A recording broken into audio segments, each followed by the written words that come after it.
ഇന്ന് മുതൽ ദുആ ചെയ്യണം. ഹസ്ബുനല്ലാഹു വ നിഅമൽ വകീൽ, നിഅമൽ മൗലാ വ നിഅമൻ നസീർ. ബദറിന്റെ രണാങ്കണത്തിലേക്ക് അവിടുന്ന് സ്വഹാബത്ത് കടന്നു വരുമ്പോ അവര് പട്ടിണിയാണ്, പാവങ്ങളാണ്, വിഷമത്തിലാണ്. അവരുടെ ആയുധം കലിമയായിരുന്നു. ഹസ്ബുനല്ലാഹു വ നിഅമൽ വകീൽ, നിഅമൽ മൗലാ വ നിഅമൻ നസീർ. എന്റെ ഉമ്മമാര് അധികമായി ചൊല്ലുക, നമ്മുടെ മക്കൾക്ക് വേണ്ടിയിട്ട് ദുആ ചെയ്യുക. റബ്ബിനോട് പറയണം, റബ്ബേ എന്റെ പ്രിയപ്പെട്ടവൻ പ്രവാസിയാണ്, എന്റെ മക്കള് പ്രവാസിയാണ്.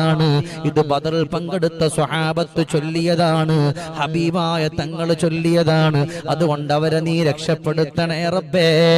ഹസ്ബുനല്ലാഹു വ നിഅമൽ വകീൽ, നിഅമൽ മൗലാ വ നിഅമൻ നസീർ.